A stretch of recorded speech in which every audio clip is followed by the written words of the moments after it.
Εποχή δύσκολη μετά την μακραίωνη τουρκοκρατία. Η Ελλάδα προσπαθεί να σταθεί στα πόδια της. Δυσκολία μεγάλη αντιμετωπίζει και η Εκκλησία. Παρότι μέσα από τον άρθηκα της Εκκλησίας αναδείχθηκαν οι μεγάλοι εκείνοι αγωνιστές που με τον αγώνα και τη θυσία τους ελευθέρωσαν την πατρίδα. Μετά την απελευθέρωση, η Εκκλησία παραμέλησε την κατήχηση των νέων και γενικότερα των Ορθοδόξων Χριστιανών. Ο Θεός όμως, που αγρυπνά την Εκκλησία Του, πάντα μεριμνά και αναδεικνύει τους κατάλληλους ανθρώπους για κάθε περίσταση. Έτσι ανέδειξε και τον πατέρα Μάρκο Τσακτάνη, να εργαστεί για τον φωτισμό των ανθρώπων με τη χάρη του Παναγίου Πνεύματος. Γεννήθηκε το 1884 στη Λαμία, καταγόμενος από τη Ρεντίνη των Αγράφων. Το 1897, κατά τον ατυχή Ελληνοτουρκικό πόλεμο, με άλλα γυναικόπαιδα, ορφανός από πατέρα, φυγαδεύτηκε και ήρθε με τη μητέρα του στην Αθήνα, που την εποχή εκείνη ήταν μια μικρή και φτωχή πολιτεία. Εγκαταστάθηκαν στη συνοικία της Πλάκας και εκκλησιάζονταν στον ναό του Αγίου Αθανασίου Ψηρή. Εκεί γνωρίστηκε με τον πνευματικό του πατέρα Ιγνάντιο, συνεργάτη του ονομαστού διδασκάλου Κωνσταντίνου Διαλυσμά. Από μικρό παιδάκι ποθούσε να αξιωθεί να γίνει ιερέας. Σε αυτό τον στήριζε με θέρμη η ευσεβής μητέρα του. Εκκλησιάζονταν τακτικά και διακονούσε στο βήμα του ναού. Ο πνευματικός του πατέρας, Ιγνάντιος, θαύμαζε τη σεμνότητα και την ευλάβεια του φτωχού αυτού προσφυγόπουλου, τόσο που τον βοήθησε και με την περιουσία του.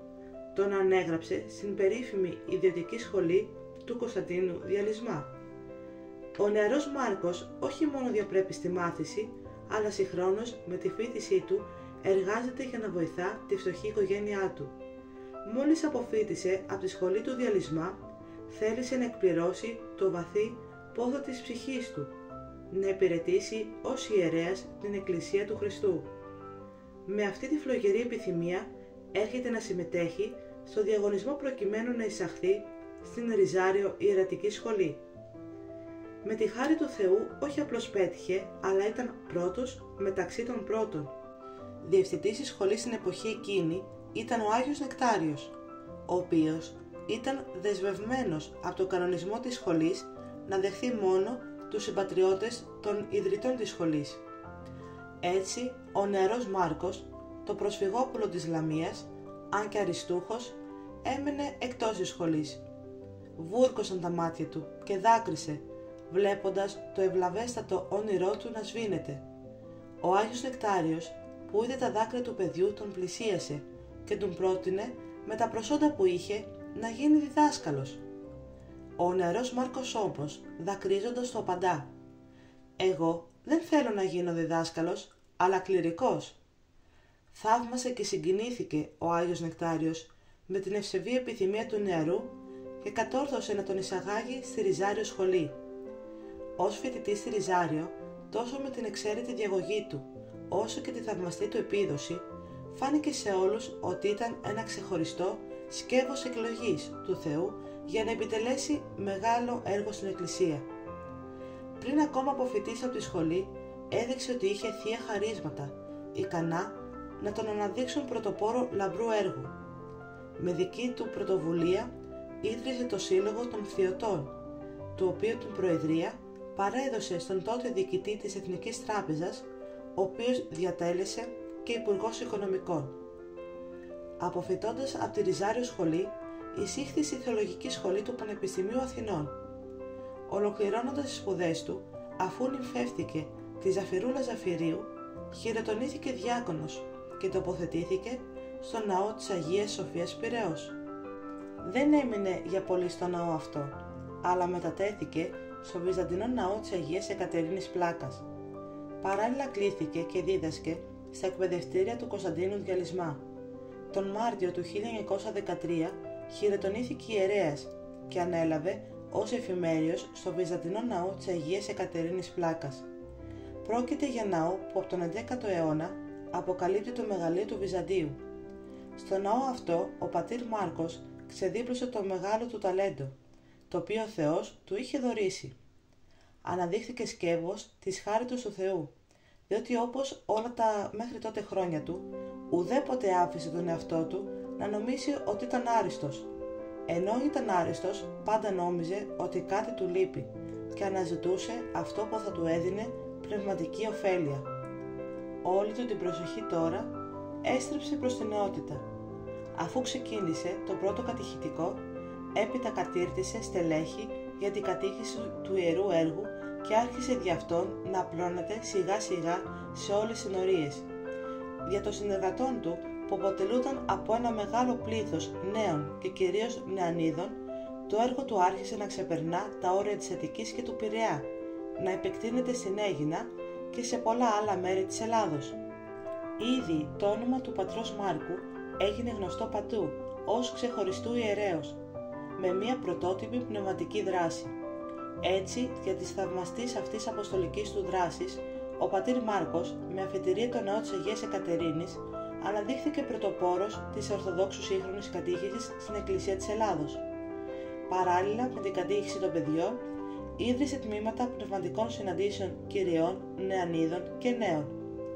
Από αυτές τις συναντήσεις προήλθαν μετέπειτα οι Ορθόδοξες Χριστιανικές Ενώσεις που γνώρισαν μεγάλη ακμή επί πατρός Άγγελου Νησιώτη.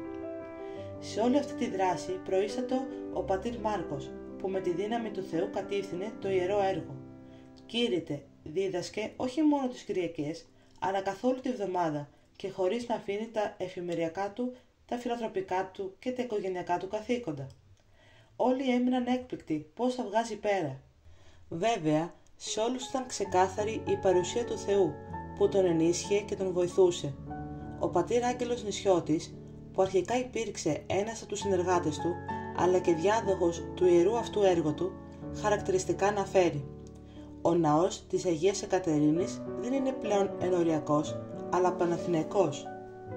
Από όλα τα σημεία της Αττικής και όχι μόνο, συγκεντρώνονταν πλήθη νέων που προσήλκησαν την προσοχή της δημοσιογραφίας, η οποία περιέγραφε σε ολόκληρες στήλες την πρωτότυπον εκείνη θρησκευτική και καινοφανή σύναξη.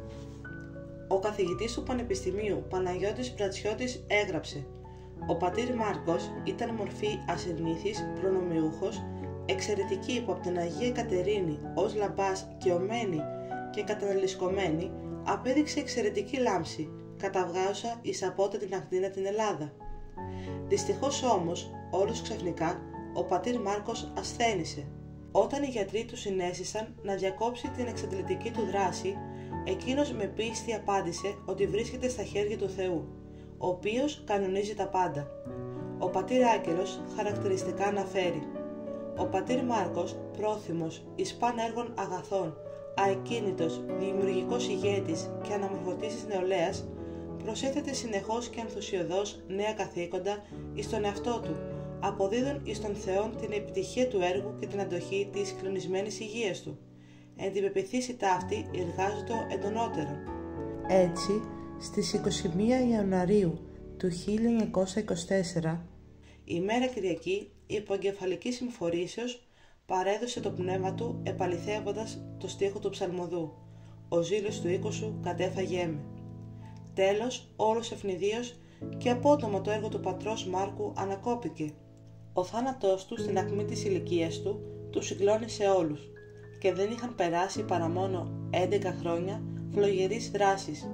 Τα χρόνια αυτά, αν και λίγα, ήσαν γόνιμα και δημιουργικά, επαληθεύοντας το λόγο του ψαλμοδού. Τελειωθείς εν ολίγο, επλήρωσε χρόνους μακρούς. Μέσα σε ατμόσφαιρα θλίψης και θρήνου του πλήθους των συνεργατών του, έγινε η εξόδιος ακολουθία, της οποίας προέστη ο Αρχιεπίσκοπος Αθηνών Κύριος Χρυσόστομος, συμπαραστατούμενος από μια πλειάδα αρχιερέων. Στα 25 χρόνια από την κοίμησή του, στο προαύλιο χώρο του ναού της Αγίας Εκατερίνης, στήθηκε μαρμάρινη πρωτομή του, τις οποίες τα αποκαλυπτήρια έγιναν με μεγάλες τιμές.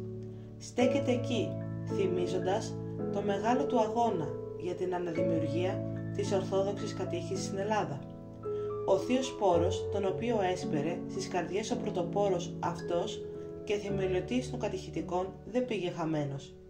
Απέδωσε πλούσιους καρπούς και φτάνει μέχρι τις μέρες μας και προχωρεί μέσα στην Εκκλησία, έχοντας εξ ουρανού η ιερατική ευλογία του πατρός Μάρκου Τσακτάνη.